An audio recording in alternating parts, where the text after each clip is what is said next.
récemment, la création des Stormtroopers de Star Wars s'est retrouvée être la cause d'un énorme procès en Angleterre qui a opposé Lucasfilm et un fabricant de canoës, Star Wars creator George Lucas, is facing a new lawsuit. et dont on sait le fin mot de l'histoire grâce à un gars qui a créé le casque de Dark Vador et qui voulait savoir s'il avait le droit de signer les autographes. Et moi aussi, j'ai pas tout compris à ce que j'ai dit. Et pourtant, c'est la véritable histoire du procès du Stormtrooper qui a rendu son verdict le 27 juillet 2011, soit 34 ans après la sortie de Star Wars Un Nouvel Espoir. Et accroche-toi bien, hein, parce que c'est une vraie guerre, hein, ce machin-là. Guerre des étoiles, tu l'as. Mais c'est surtout une bonne manière de parler d'un métier très caché du cinéma qui mérite, je trouve, qu'il soit mis beaucoup plus en lumière. Donc maintenant, mesdames et messieurs et tout ce qu'il y a au milieu, on va fort loin, puisque voici l'histoire du procès du Stormtrooper. Bon alors, déjà, comment est-ce que j'ai découvert cette histoire? Parce que pour le coup, ça remonte à il y a 2 ans, quand j'étais de passage à Lyon pour aller au musée du cinéma et de la miniature, aka, on va pas se mentir, un de mes musées préférés français, parce qu'ils avaient organisé une conférence autour du travail de Brian Muir. Alors oui, son nom comme ça, normalement, il dit pas grand-chose, mais le gars, il a fait ça.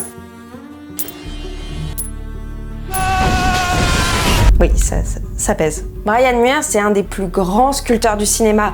En gros, il fabrique de ses petites mains des sculptures qui deviennent ensuite des accessoires et des décors de cinéma. Et donc, pendant 1 heure de conférence, il nous a raconté comment il avait fabriqué l'Arche d'Alliance d'Indiana Jones ou le Space Jockey d'Alien, ou encore les sculptures du ministère de la Magie dans Harry Potter. Enfin, vraiment, avec une filmo comme ça, tu en as des choses à raconter. Et justement, il a commencé à nous teaser l'histoire du procès du Stormtrooper.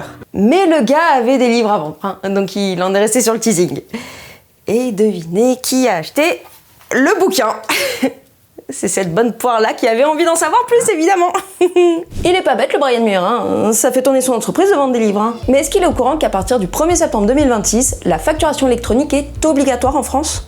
Et petit rappel pas inutile, hein, mais tous les entrepreneurs vont être obligés de passer maintenant par une plateforme de facturation électronique agréée par l'État, et celle que je te recommande aujourd'hui, c'est Time. C'est vraiment un outil tout en un, hein. Tu peux donc gérer ta facturation électronique, mais aussi ta compta et tout simplement ta boîte, avec une centralisation des factures fournisseurs, ta trésorerie, ton suivi de relance, et t'as le paiement avec le compte ProTime intégré. Et ce qui est vraiment cool, c'est que Time est 100% gratuit pour la facturation électronique, c'est français avec un service client français, et ça s'adresse surtout aux freelances, aux indés et aux petites et moyennes entreprises. Et je sais que vous êtes beaucoup dans ce cas-là, hein. Et il existe aussi les versions upgradées Smart et Business. En vrai, c'est pas mal si notre Brian Muir il a envie de se lancer dans d'autres business autour des Stormtroopers en France, hein. Nous, on attend que ça. Dans ce livre, j'ai appris énormément de choses sur le fonctionnement du ciné à l'époque, sur comment Star Wars s'est créé au fin fond d'un studio anglais et comment en fait personne ne savait vraiment ce que ça allait devenir. Et puis il y a eu cette histoire de procès. Alors évidemment la version que je vais vous raconter c'est celle donc de Brian et Lindsay, sa femme Muir, mais j'ai aussi eu accès au rapport du procès de l'époque. Alors, déjà, on va commencer par un petit peu contextualiser. Donc, Brian Muir commence sa formation en tant que sculpteur à la fin des années 60, puis, un beau jour de 1976, on le contacte pour travailler sur un petit film de science-fiction ultra confidentiel, un certain Star Wars réalisé par un petit gars nommé George Lucas. Il rejoint les studios d'Elstree à Londres, aux côtés de la sculptrice Liz Moore, qui avait notamment déjà travaillé sur 2001 l'Odyssée de l'espace ou encore Orange Mécanique de Stanley Kubrick. On lui doit par exemple le Star Child, tu vois hein, ce fœtus volant qui devient un peu le protagoniste de 2001 à la fin. Et je crois aussi qu'elle aurait bossé sur les masques des singes au début du film. Sacré taf quand même. Liz et Brian donc se retrouvent à travailler sous la direction du production designer et du costumier. Et tous ensemble, en fait, ils vont créer des costumes du film en se basant sur les dessins de Ralph McQuarrie, qui est donc le concept artiste à qui on doit tout l'imaginaire de Star Wars. Pareil, hein, Ralph McQuarrie, tu connais forcément son nom et son travail. Hein. C'est justement grâce à lui, justement, que George Lucas a pu convaincre la 20th Century Fox de produire son Star Wars. Tu m'étonnes, hein. Vu la gueule de ces images, moi je signe direct en fait. Tu vas peut-être me dire, mais en fait, ça sert à quoi d'avoir des sculpteurs pour créer des costumes? Et ben, en gros, pour créer les armures des films, il faut d'abord faire une sorte de statue qui servira de base. Je t'en avais déjà parlé dans mon vlog chez Cinébébé, tu sais, celles qui font les faux bébés et les faux ventres de grossesse pour le cinéma. N'hésite pas à aller voir ce petit vlog, c'est pas mal lié en fait ce que je vais raconter dedans. Et là, la mission de Bryan Muir, justement à ce moment-là, c'est donc de sculpter l'armure des Stormtroopers. Pour commencer, il doit faire un modèle qu'il base sur un moule de plâtre de l'acteur Dennis Plenty, qui est pour le coup un gars qui était suffisamment mince et de taille moyenne pour que le rendu il convienne à un maximum de figurants. Et donc pendant 4 semaines, Bryan il va sculpter le concept de l'armure en argile, matériau qu'il utilise. Et ça pour le coup, note-le toi bien dans la tête parce que on va y revenir plus tard. Oh, attends, est-ce que tu avais remarqué, petite anecdote comme ci par là, que sur les dessins de prépa de Star Wars, du concept artiste Ralph McQuarrie, on ne voit jamais le dos des Stormtroopers. Oui, choc mental, je sais. Et qu'à cela ne tienne, Bryan Muir, lui, il a dû justement inventer un truc pour que ça fasse pas tout vide. Et donc il a chopé un morceau de plastique rond et 2 morceaux de bois qu'il a collés ensemble, et c'est ainsi qu'est née la fameuse légende du 011 des Stormtroopers, d'où on sait pas d'où ça veut dire, et en fait ça veut absolument rien dire. Voilà, c'est juste du remplissage. Fin de la légende. J'adore. Bref, une fois donc l'armure en argile approuvée par George Lucas, elle est envoyée au plasticien qui s'occupe justement de faire un moulage, puis de créer chaque partie grâce à une machine de formage sous vide. Pour te donner un bon exemple, ça ressemble à ça. Et c'est seulement là que la statue devient justement un costume qui peut être porté. Sauf qu'à l'époque, on est donc en 1976 et le formage sous vide, c'est un procédé qui est assez compliqué et au studio d'Elstree, il n'y a qu'une seule personne qui sait le faire. Sauf que George Lucas, il a rapidement besoin de ses costumes pour aller tourner en Tunisie, Tatooine quoi. L'équipe de production, elle doit faire appel à une autre entreprise qui sait le faire. Les Shepperton Design Studio. Cette société, à la base, elle fait surtout des canoës Shepperton, mais surtout, elle sait utiliser le formage sous vide. Donc à partir des moules qui ont été créés sur place, il fabrique une 50aine de costumes dont a besoin George Lucas, et à la fin, ils rendent les moules à la production. Enfin, justement, retiens bien ce nom de Shepperton, parce que pareil, ça on va y revenir. Là, on est en janvier 1976, période à laquelle Liz Moore décide de quitter la production de Star Wars pour rejoindre son petit copain John Richardson, qui lui est en train de faire un tournage aux Pays-Bas, il me semble. Et elle laisse donc Bryan le soin de finir la sculpture des casques des Stormtroopers. Mais un jour, Bryan arrive tranquillement à l'atelier et voit devant sa porte la sculpture terminée du casque en argile. Et pas un mot pour dire d'où ça vient et qui l'a fait. Bon, vu que la production est déjà grave à la bourre, en fait il s'est pas trop posé de questions. Bryan il a vraiment pris le truc, il a le montré à George Lucas, le réal donne son go, tout est bon, on lance la production ainsi que le moulage, et bim, on a 50 casques de Stormtroopers tout beau tout neuf. Ça y est, tout le costume est fait, on a notre design final des Stormtroopers. À la suite de ça, on a demandé à Bryan Muir de bosser sur un autre costume qui est pour le coup pas très important pour le film, puisqu'il a juste travaillé sur l'armure et le casque de Dark Vador. Voilà. Le gars les a créés de ses petites mains. Personnellement, j'ai eu la chance de pouvoir voir le vrai casque au musée du cinéma et des miniatures de Lyon, et j'avoue, ça fait un petit truc quand même de le voir en vrai, de se dire que c'est... Ouais. Vas-y, si un jour t'es dans le coin, ça vaut le coup. Bravo, monsieur Bryan Muir. Et puis, en 2006, c'est là que la véritable histoire commence. Un Américain fan de Star Wars contacte Bryan Muir et lui propose de devenir son agent. Parce qu'en fait, à l'époque, on ne reconnaissait pas vraiment le travail des sculpteurs dans les films, et Bryan, lui, en fait, il savait même pas qu'il y avait des conventions autour de Star Wars partout dans le monde, ou encore surtout que son travail était discuté sur des forums. Vous vous souvenez des forums?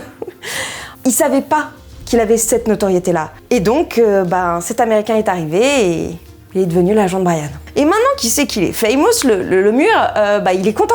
Il a envie de se faire mousser et qu'on lui parle de son travail, forcément. Mais est-ce qu'il en a vraiment le droit ? Parce que, il a quand même signé des clauses de confidentialité et tout, quand il était sur la production, donc il sait pas trop.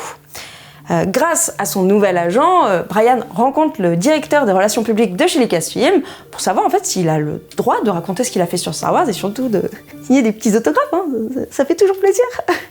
Sauf que là, pendant cette conversation, Bryan Muir donc raconte les costumes sur lesquels il a travaillé et le gars en face de lui se fiche d'un coup et lui dit que Bryan pourrait bien être la clé d'un des plus gros procès qu'est en train de subir Star Wars.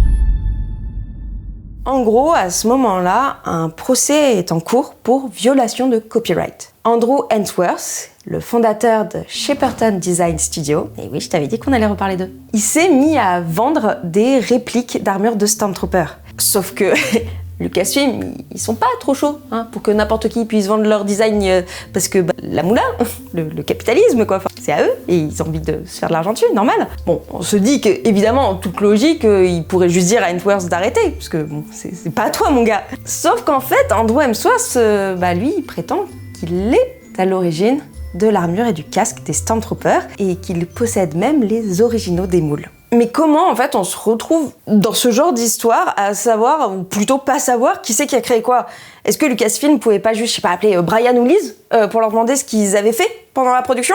Et non, en fait, c'est ça le problème, c'est qu'il faut savoir que les sculpteurs, justement, dans ce genre de film, même s'ils créent parfois des pièces absolument iconiques, ils travaillent que quelques semaines dans les productions et ils sont pas toujours crédités. Du coup, 30 ans plus tard, c'est difficile de savoir qui a bossé sur quoi. On a donc d'un côté l'histoire de Brian Muir que je t'ai raconté avec la sculpture en argile et le casque que quelqu'un lui a envoyé par la poste, et de l'autre, la version de Andrew Ainsworth, donc le monsieur qui faisait des canoës avant qu'on lui passe une commande de 50 armures de Stormtrooper, qui a justement sa propre version.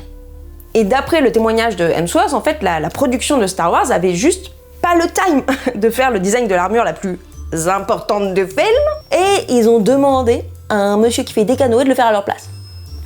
Super convaincant. Faut le tenter, on sait jamais.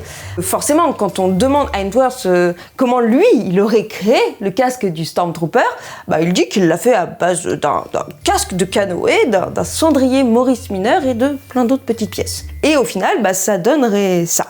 Ouais, bof. Il y a de l'idée, mais c'est pas un Stormtrooper en fait. Et puis de toute façon, Brian Muir, lui, il se souvient très bien de ce jour où il est arrivé à son atelier et que le casque en argile était là devant sa porte. Et il ressemblait pas à ça. Mais par contre, c'est vrai qu'il s'est jamais posé la question de qui l'avait déposé devant sa porte. Et c'est là en fait que tu vois que le hasard il fait bien les choses. Parce que à cette époque, Brian Muir, il est en pré-production de Harry Potter et le Prince de Sang-Mêlé et il travaille aux côtés d'un certain John Richardson, qui est donc l'ancien petit ami de Liz Moore, la sculptrice qui avait travaillé avec Brian. Et au fil d'une conversation, tout s'éclaire. 30 ans après les faits. John révèle que c'est bien Liz qui avait sculpté le casque du Stormtrooper et l'avait fait envoyer à Brian. Alors oui, je sais, toi, tu l'avais compris depuis bien longtemps, il t'a pas fallu 30 piges pour t'en rendre compte. Mais alors, justement, comment ça se fait que personne n'avait le souvenir que ça venait d'elle? Parce que malheureusement, en fait, Liz est décédée dans un accident de voiture quelques temps après avoir quitté la production de Star Wars. Et elle n'a jamais pu revendiquer la création du casque. Je sais, ça fait un peu plot twist à la Shyamalan, mais pas très joyeuse, quoi. Mais t'imagines, en fait, découvrir 30 ans plus tard que cette sculpture qui donna naissance à un emblème de la pop culture mondiale que t'avais trouvé comme ça, sur le palier de ta porte, était en fait le fruit du travail acharné d'une artiste qui ne pourra jamais être saluée pour son œuvre. En vrai, je trouve ça quand même très triste, cette invisibilisation des petites mains de tous ces artistes de cinéma dont on n'entend jamais parler, surtout quand ils finissent par marquer des générations entières. Donc vraiment, merci encore pour tout votre travail et nous, on vous oubliera jamais. Bon, maintenant, revenons au procès.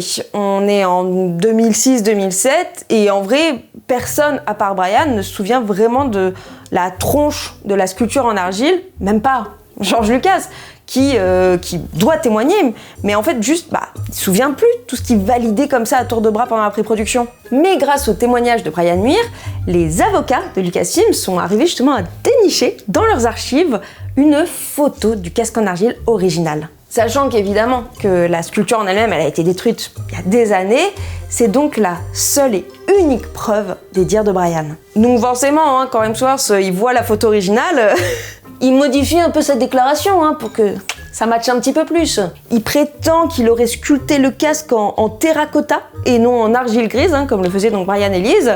Il va même jusqu'à traficoter la photo du casque de Liz pour qu'elle ait une teinte marron, comme la terracotta. Le gars a peur de rien, c'est Photoshop à gogo. Puis finalement, en 2008, le procès au High Court de Londres commence réellement. Et là, juste Imagine le truc. Des costumes de Stormtrooper dans la salle d'audience comme pièce à conviction et un juge qui se fait appeler, attention je ne déconne pas, Mr. Justice Man. J'adore l'humour anglais. Surtout quand ils font pas exprès, ils sont vraiment beaucoup plus drôles. Brian est appelé à la barre et on lui demande d'authentifier donc les armures qu'Hemsworth aurait produites comme étant des armures originales faites avec les moules originaux. Sauf que non, il y a plusieurs détails qui collent pas.